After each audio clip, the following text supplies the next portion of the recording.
Bienvenue sur Trouver sa voie. Je suis Alban Mas, coach en carrière. Et en accompagnant plus de 300 clients à trouver leur job idéal, j'ai pu co-créer la carte des talents. C'est un outil qui révolutionne la connaissance de soi au travail. Chaque semaine, je vous partage ici des conseils de gestion de carrière qui sortent un peu des sentiers battus. Je vous souhaite une très bonne écoute.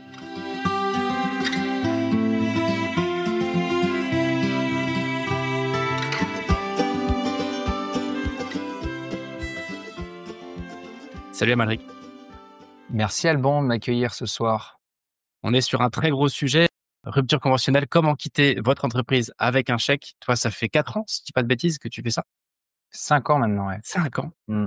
Peut-être simplement, est-ce que tu veux bien te présenter en 2 minutes? Eh bien, je m'appelle Amalric, je suis donc expert en négociation de départ et cofondateur de rupturepro.com avec mon associé François.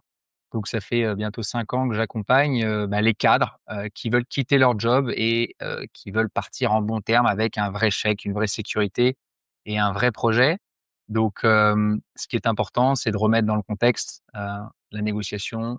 C'est important de le garder en tête. C'est de la stratégie, c'est de la politique, c'est des questions financières, c'est du chômage et j'aime bien cette phrase, c'est, vous la rappelez, c'est quand vous démissionnez, vous partez les mains vides, alors que quand vous négociez, vous pouvez partir les poches pleines, mais surtout avec ce fameux coussin, ce filet de sécurité, ce matelas, ce pécule, voilà, ce bas de laine, toutes ces expressions que j'entends tous les jours. Ok, merci pour cette intro. Et c'est quoi, grosso modo, votre track record sur la boîte aujourd'hui, sur ton activité? Vous avez eu l'occasion d'accompagner à peu près combien de personnes déjà? Même si tu as Alors, su. nous, on a fait plus de 3 500 consultations, on a accompagné plus de 300 cadres, donc ça commence à faire, Ça y est, vous avez un peu de bouteille. Excellent. ouais, voilà. On Je crois a que si on veut même parler de track record, on a réussi, si on cumule tous les cadres que nous avons sortis et les chèques qu'ils ont pris, déjà sorti, quelques millions. ok. Bon, merci. Ça nous met un peu en appétit pour attaquer le sujet. Ma première question, ce serait au fond, quand est-ce qu'il faut le faire ou ne pas le faire? Tu vois? Mmh. À quel moment tu te dis: «OK, moi je peux négocier» ou «Moi je peux pas»? Et d'ailleurs, je te la combine avec une deuxième question, on va gagner du temps. Est-ce que c'est réservé aux cadres?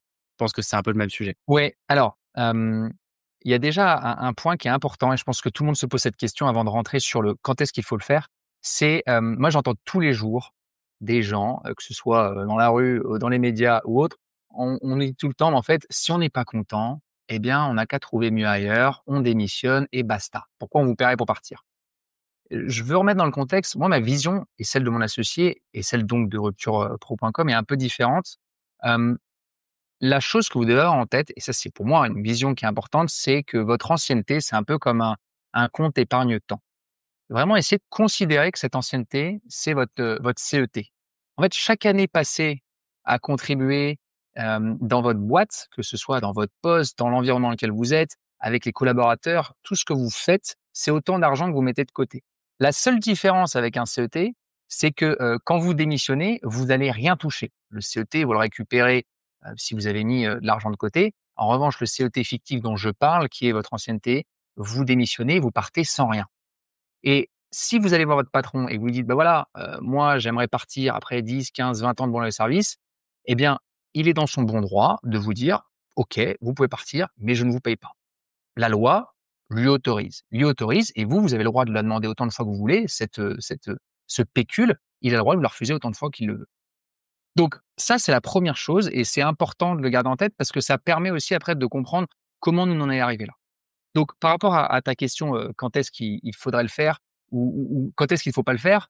En fait, c'est différent, il y a une question de timing. Le timing, c'est un peu différent, du temps que vous avez dans une négo qui peut prendre, forcément plusieurs semaines, plusieurs mois. Pour le timing, ça part de vous tous ceux qui nous écoutent. Ça dépend de vous. Vous devez décrypter finalement les signaux faibles de votre situation, de votre environnement, de la situation à laquelle vous êtes. Donc si je devais déjà parler des signaux qui peuvent nous dire: «OK, c'est pertinent», eh bien, ça peut être quand, vous sentez vous, ce qu'on peut appeler une usure professionnelle. C'est-à-dire que, vous êtes en manque de challenge, les perspectives ne sont plus les bonnes ou plus celles que vous aviez il y a quelques années. Vous êtes un peu dans un train-train. On peut se dire: «Bon, il y a quelques signaux faibles qui me font penser qu'il faudrait peut-être que je me mette un peu en branle». Il y a aussi quand vous avez, un projet derrière, ça arrive très souvent. Vous avez soit, une promesse d'embauche, vous avez un projet de reconversion, vous avez un projet de création d'activité, vous avez déjà fait quelque chose en parallèle, les fameux side projects. Là, pareil, on peut se dire, c'est des signaux qui montrent que vous êtes déjà plus ou moins passé à autre chose.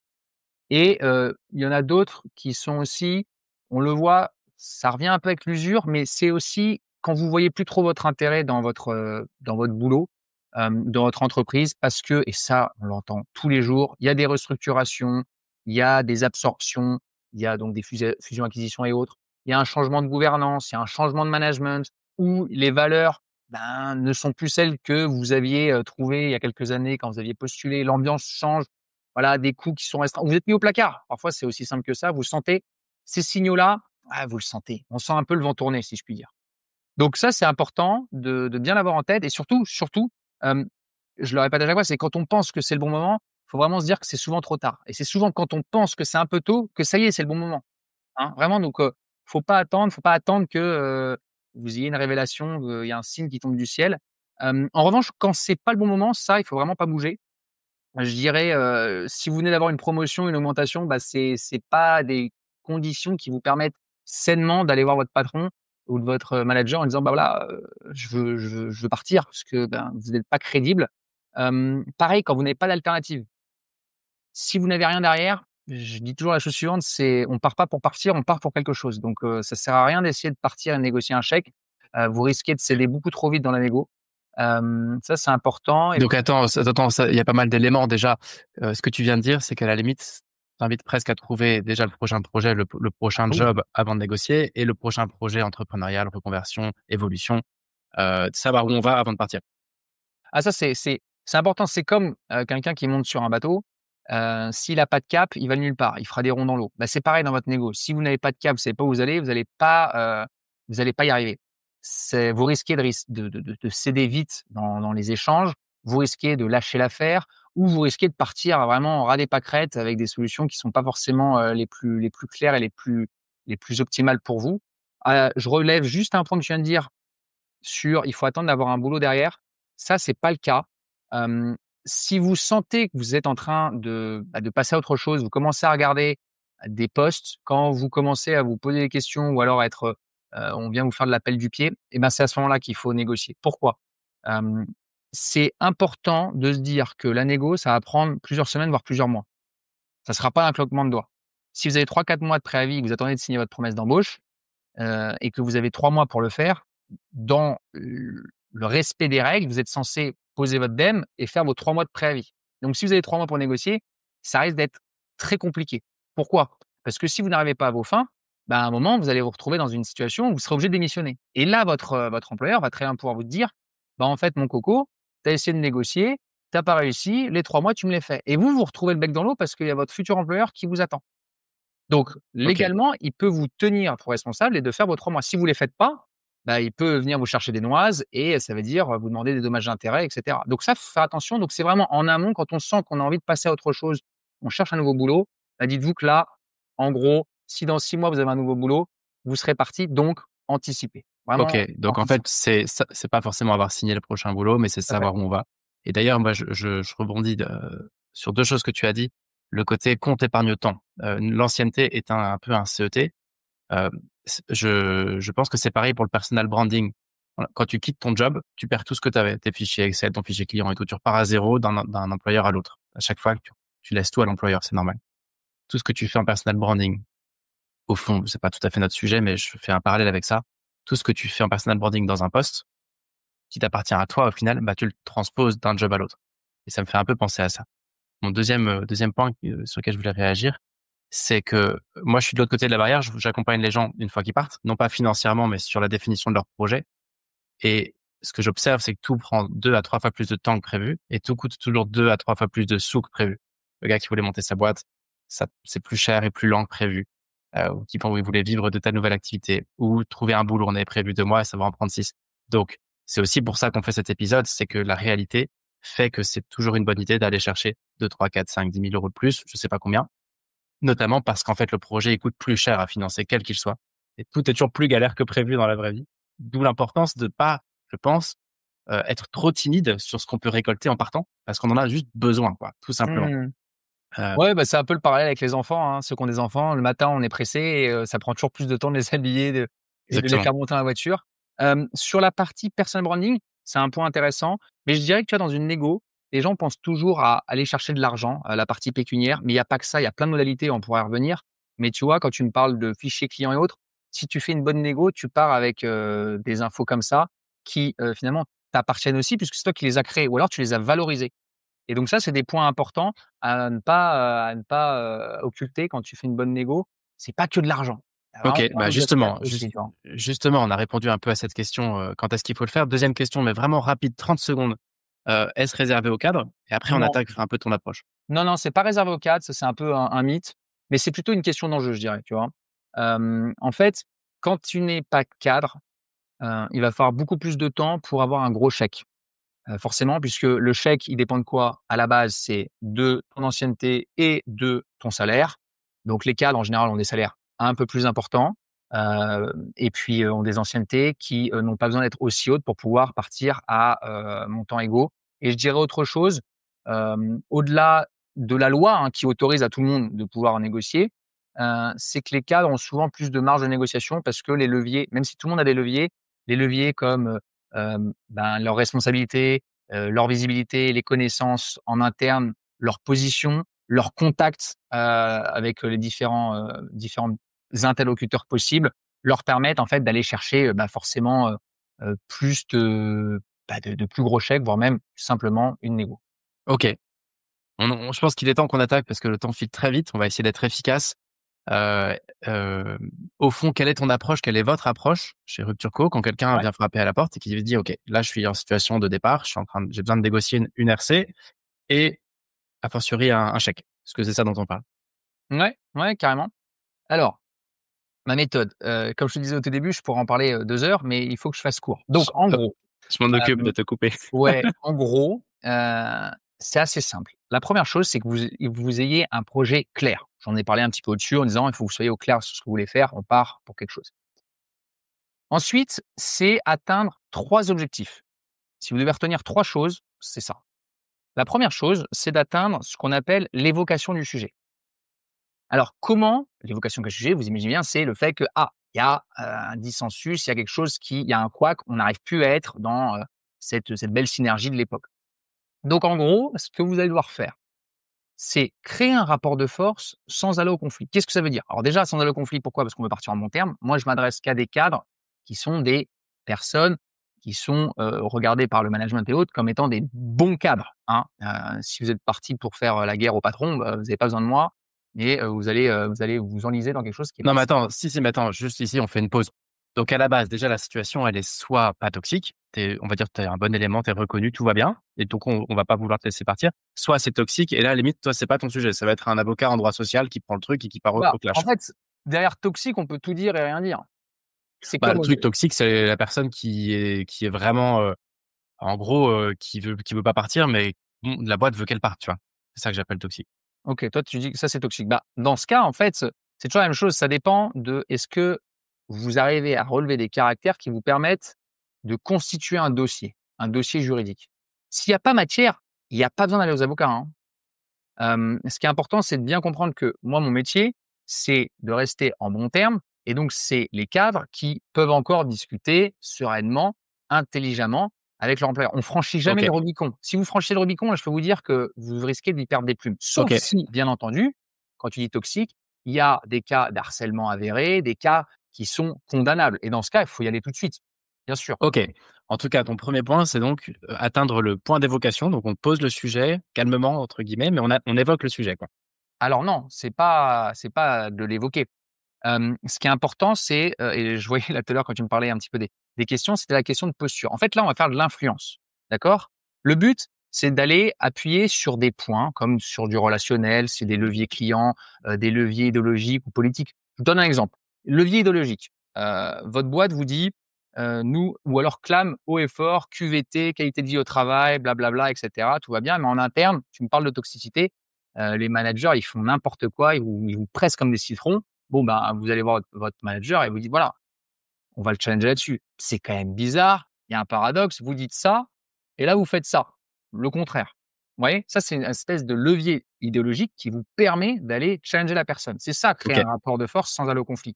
On n'est pas là OK. pour vous dire Tu d'autres exemples? OK, ça, c'est l'approche idéologique entre bah, les valeurs tu me parlais corporate et tout à le l'heure la réalité. des fichiers clients, par exemple, avec ton personal branding. Bah, tes clients, si c'est toi qui es dans la boîte depuis 10 ans, tu as tout monté, tu as, au-delà du fichier, tu as le relationnel. Ce relationnel, si par exemple les valeurs ont changé et que toi tu es plus d'accord et plus en phase avec tes clients, tu peux très bien aller voir ton président et dire: «Voilà, là, je suis plus en phase, ce que vous me demandez de faire avec les clients ou dans le business ne va pas. J'ai mes clients, qu'est-ce qu'on fait?» Parce que finalement, si je pars, on sait que les clients, ils risquent de venir avec nous. C'est pour ça avoir un fichier, c'est bien, mais ils risquent de nous suivre. Donc on pose la question. Politique, pareil, je parlais des valeurs. Bah, vous disiez à l'époque, on était, je sais pas quoi, telle politique, tournée vers, telle ou telle chose. Maintenant, on fait le contraire parce on veut faire que du cash, alors qu'à l'époque, vous vouliez faire, quelque chose de, je sais pas, inclusif ou autre chose. Tu parles de relationnel. Bah, c'est bizarre, c'est que maintenant que j'ai un nouveau chef, dans toute l'équipe, il se passe des choses. Donc en fait, des leviers, tout le monde en a. Des leviers, vraiment, tout le monde en Oui, a. parce que de toute façon, quand tu envisages de partir, c'est qu'il y a un levier qui t'empêche maintenant d'envisager la suite, dans ton C'est vrai. boulot. Ouais, c'est vrai. Les leviers, en fait, si vous devez garder en tête ce que peuvent être des leviers, c'est, votre expertise, c'est votre rôle dans l'organisation, c'est, je sais pas, votre visibilité, c'est des risques liés à votre départ, c'est des éléments sensibles à valoriser. Bref, il y a plein de choses comme ça, OK. plein de choses comme ça. Donc tu mets ça dans la balance, première étape, en disant: «Voilà, ça, c'est un peu chaud et moi, si c'est je suis pas complètement neutre. Ouais, Si je vais c'est ça bien ou si je vais pas bien, ça fait une différence pour la boîte, quoi», en gros. et l'idée, c'est vraiment d'être en capacité de pouvoir aussi appuyer sur les vulnérabilités de l'employeur. Ils ont forcément des failles, tu vois? Les incohérences, tout ce dont je te parlais. OK. Le but, à la fin, c'est de faire de l'influence pour qu'à un moment, et c'est pas parce qu'on en parle, et qu'on va aborder, le sujet que d automatiquement, ils vont comprendre. Mais en revanche, il faut amener l'interlocuteur qui est face à vous à ce que, en gros, planter la graine pour qu'ils disent: «Ah ouais, OK, donc là, ah effectivement, on n'est plus en phase». C'est ça qu'on veut. OK, que Et ce soit attention, un peu l'employeur qui soit déjà un peu en faute quelque part, c'est pas pas forcément en forcé faute ouais, juridique, mais qui soit, exact. ouais. Et tu vas OK, challenger quelqu'un. C'est que tu OK, le challenges. C'est OK. vraiment Qu'il ça, soit c'est de challengé, bousculer OK, un peu et le but, OK. vraiment, pour avoir cette évocation du sujet, c'est attention, c'est pas parce que lui, il va en parler en disant: «Ah oui, bon, on n'est plus alignés, qu'est-ce qu'on va faire?» et cetera, que c'est bon, hein. Là, tous ceux qui l'écoutent, vous devez vraiment faire hyper gaffe à ça parce qu'en face, ils sont rodés et surtout, c'est pas parce que la graine est plantée que, ça va pousser tout seul. Il va falloir, bah, entre guillemets, «arroser», désherber, faire en sorte que ça se passe bien. Pourquoi? Parce qu'en face, ce qu'on appelle en négociation la BATNA. BATNA, c'est, en gros, c'est leur Better Alternative to Negotiate an Agreement. Donc ça veut dire ils ont, ben, dans leur escarcelle, je dirais, des objections à vous proposer, hein. Bah, par exemple, bah, on va te proposer un nouveau poste, on va te changer d'équipe, reste un peu au chaud ou alors, bah, moi je peux rien faire, il faut que j'aille voir mon manager. Ou alors, en gros, si tu es pas content, la porte est grande ouverte. Ils peuvent vous sortir plein, plein, plein, plein d'objections qui vont vous bousculer, qui vont vous remettre un petit peu dans vos cordes et c'est là où il faut être Typiquement, solide. typiquement sur la RC, c'est on n'a jamais fait de rupture et si on en fait une, tout le monde va ouvrir, enfin, on va ouvrir la boîte de Par exemple Pandore et du coup, on n'en fera jamais, point. par exemple, mais là, si tu me dis Mmh. ça, moi, je te réponds: «Mais pourquoi tu me parles de RC?» Ben, parce que c'est ouais, enfin, après, on pourrait lancer le truc, mais heu, Non, mais ouais. là, si Mmh. si vous Mmh. deviez, si vous deviez être à la place de votre boss, mais pourquoi tu me parles de RC? Je t'ai pas parlé de RC, là. Je te parle de mon levier, enfin de cette idéologie que vous prenez et ce que vous faites pas. D'accord, oui, oui, Pour donc moi, au début, en effet, on a peut-être oublié de parler de la toute base, mais c'est qu'en gros, la première étape, c'est que tu écris pas un mail en disant, «J'envisage une rupture» ou tu dis vas pas voir ton bot jamais. en disant: «J'envisage une rupture». Vous ne devez jamais prononcer rupture conventionnelle ou rupture ou partir ou prendre un chèque. Tout ça, si vous le faites, vous faites quelque chose qui est bête et méchant. C'est comme sur une table de poker, vous montrez votre jeu. OK, Et donc vous montrez votre jeu et en face, ils ont aucun intérêt à jouer. Ils ont aucun intérêt à renchérir. OK, Aucun. Donc c'est bien de le rappeler. Ne demandez jamais à partir, ne demandez jamais un chèque, ne demandez jamais une rupture conventionnelle parce qu'il va être ça, vous dévoilez votre jeu et en plus, ils vous diront non et une fois que vous prenez un non, bah, en fait, c'est cuit parce qu'ils auront plus qu'à attendre que vous ne partiez et vous allez tenir quoi? 3 mois? 6 mois? OK. Alors attends, si on reprend un peu le fil, on était sur la première étape, qui était Première de étape, créer un atteindre rapport de l'évocation. force, tranquillement, mais un rapport de force quand même. Atteindre l'évocation du sujet, donc OK, là, je vous ai dit comment le faire. Deuxième étape, une fois qu'on a atteint l'évocation du sujet, c'est aller chercher l'AMS. L'AMS, qu'est-ce que c'est?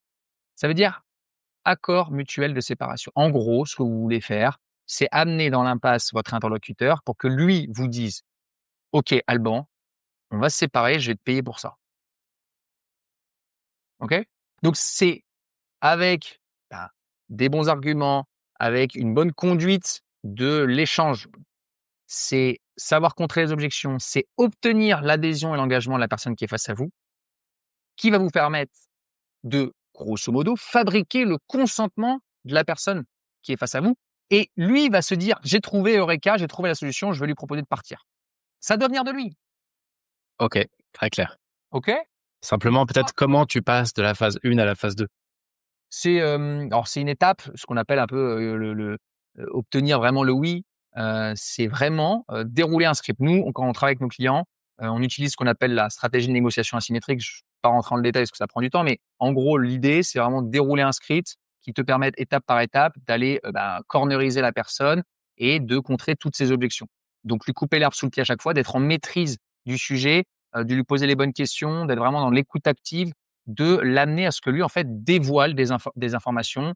Les informations, c'est le nerf de la guerre dans une négociation. Plus tu en as, plus tu es capable, en fait, d'aller bousculer la personne qui est face à toi et en fait, OK. à la fin, il se retrouve, pieds et mains liés et c'est lui qui te dit: «Bon, en fait, on va partir». «Ah, bah, c'est bien ça». Mmh. Ouais, ouais, OK.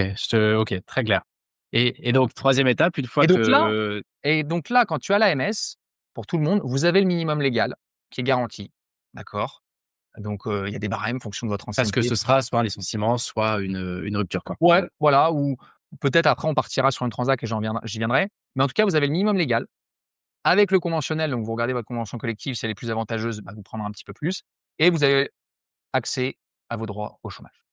Donc là, en 2 étapes, vous avez déjà accès au minimum légal. Mais bon, troisième étape, l'idée c'est de pas rester, surtout quand on a 15, 20, 25 ans d'ancienneté et qu'on a bien contribué, bien, c'est d'aller chercher plus. Et donc là, c'est la troisième étape, c'est atteindre le point de rupture. Le but du point de rupture, c'est de vous dire: «Je vais chercher le maximum de ce que l'autre est prêt à me donner, maintenant». OK? C'est maintenant. Ce qui, aurait pu être pris à 6 mois ou ce qui sera pris en 6 mois, on s'en fiche. Et d'aller maximiser vos modalités. C'est ce que je te disais tout à l'heure, ça va être par rapport à la date de sortie, par rapport, à la passation de tes dossiers, par rapport à la communication en interne, par rapport à tes bonus, tes stock options. Attends, c'est intéressant qu'on s'arrête là-dessus une minute quand même. Qu'est-ce qu'on peut négocier d'autre que des sous? Moi, j'ai en tête un outplacement, par exemple. Un outplacement, très bon Ça coûte exemple. cher, et Coûte, c'est 10-20 000 ouais. €, ça peut coûter cher. Il y a des abondements en CPF, tu as des formations, tu as, des trucs qui sont rigolos. Tu peux partir avec ta voiture, tu peux partir avec ton téléphone, ça c'est classique, mais tu peux aussi très bien te dire: «Bon, en fait, pendant 6 mois, moi je suis à mon compte et je continue à travailler pour vous». Ouais. En fait, tu Ouais, as tes 1 c'est clients. Tu peux avoir, prolongé ta mutuelle. C'est 1 an, mais tu peux le faire 2 ans. non, mais attends, C'est, ça, c'est un point super intéressant que je trouve qu'intéressant de sortir aussi un peu de notre sujet. Parce que si tu crées ta micro-entreprise et que tu deviens consultant de ce que tu faisais déjà, par exemple, tu es responsable commercial, tu mmh, continues à faire un peu de conseil en vente, mine de rien, tes droits au chômage, tu peux les repousser vraiment loin si tu arrives à facturer quelqu'un régulièrement. Donc en effet, si tu arrives à négocier et que tu ouais. continues à bosser pour ta boîte, mais en tant que freelance quelque temps, tu peux vraiment, vraiment rallonger de facilement 6 mois ou un an Alors tes droits au là, chômage. c'est marrant que tu dises ça parce que petit tips aussi, toi, si ça commence bien ton business, tu auras peut-être jamais besoin de ton chômage. Donc ce qui est presque aussi parfois intelligent de faire, c'est se dire: «En fait, je prends mon chômage au début et le salaire que j'avais», je dis, je sais pas, j'avais, 5 000 € et aujourd'hui avec mon chômage, je gagne que, 3 300. J'ai un manque à gagner. Bon, avec ce manque à gagner, tu le crées avec ta boîte, hein. Tu as du chiffre d'affaires, tu peux te verser les dividendes à la fin, tu peux faire, en fait, un peu le principe des vases communicants entre ta boîte et le chômage. Ouais. Parce que moi, j'ai déjà rencontré des gens qui m'ont et même des gens qui ont 35-40 ans, qui me disent: «Mais en fait, moi, j'ai quitté il y a 4-5 ans, j'ai jamais eu besoin de mon chômage parce que dès le début, je me suis payé». C'est presque un peu dommage parce que vous avez cotisé. Donc parfois, vaut mieux OK. prendre 1 € aujourd'hui, c'est pas 1 € demain. Donc après, OK. c'est des voilà, c'est des En tout petits cas, je trouve que c'est vraiment, vraiment pas idiot d'aller négocier le fait que ton employeur devient ton client pendant un certain temps pour une rampe de lancement. Ce qui donne à la fois une légitimité sur ta nouvelle activité, si tu te lances à ton compte, bien sûr, mais ce qui donne beaucoup de choses au final.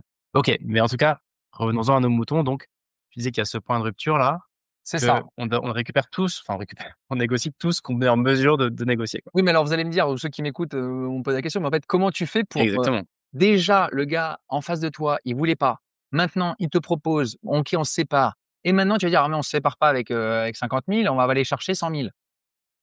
Eh bien, ce qui est important, c'est de ne pas être ce qu'on appelle un gold digger, comme ils disent aux US, ou un chasseur d'or, parce que les RH détestent ça.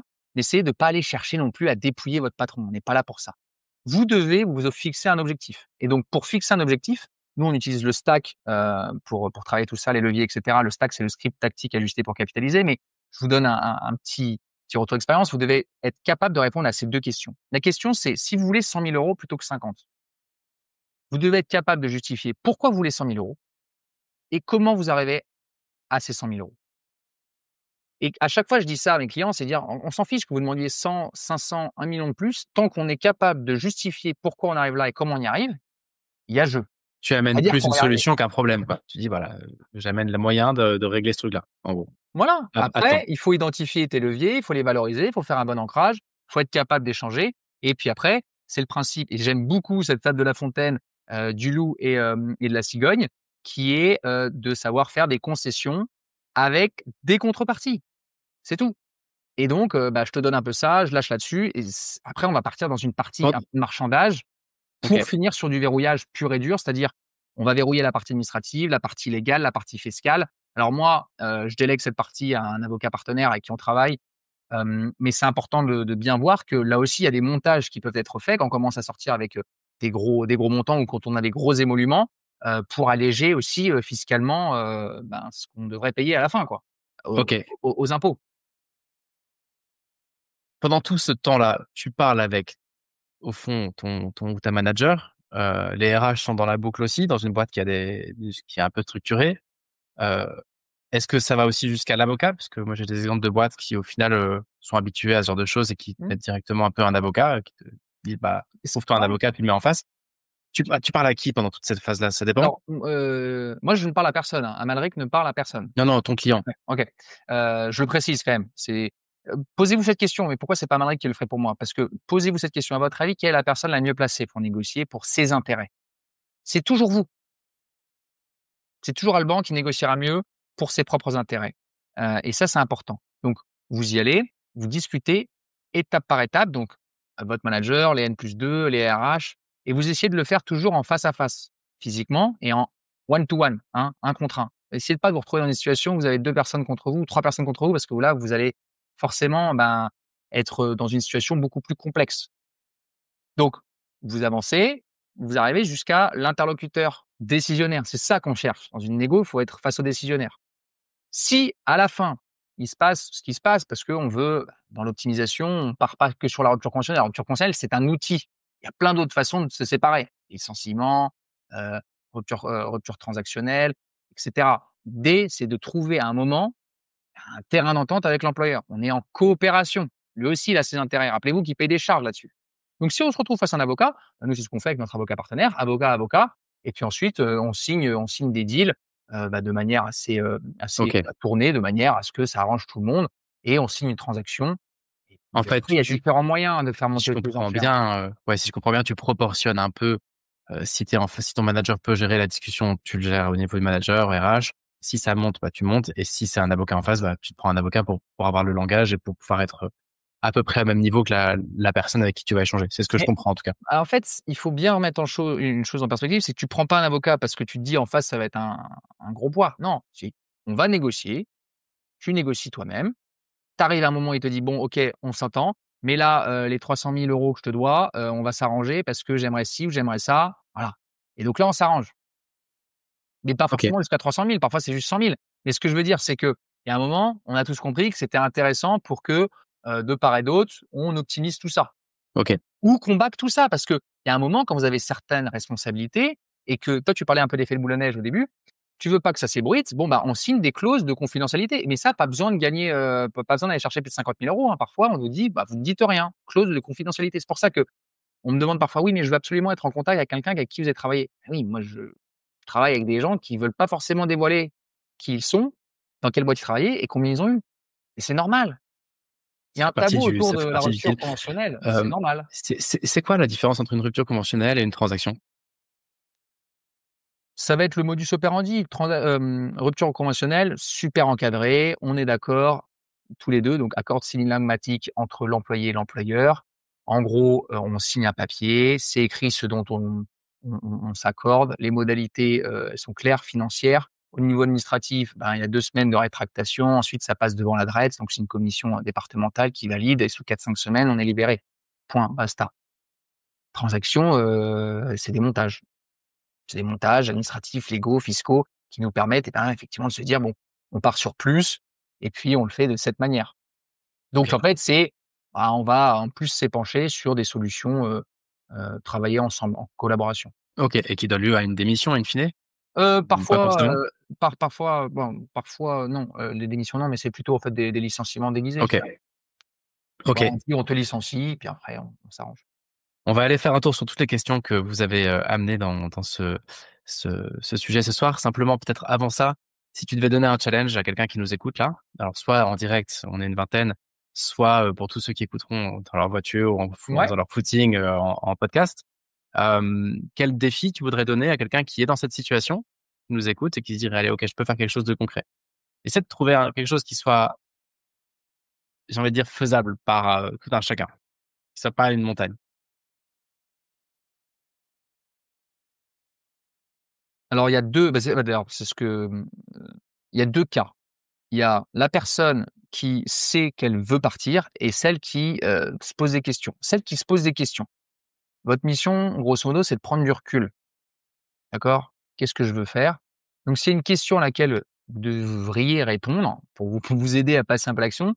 C'est la suivante: si vous n'étiez pas dans votre CDI et qu'on vous le proposait, est-ce que vous accepteriez d'y aller? OK, se poser cette question-là.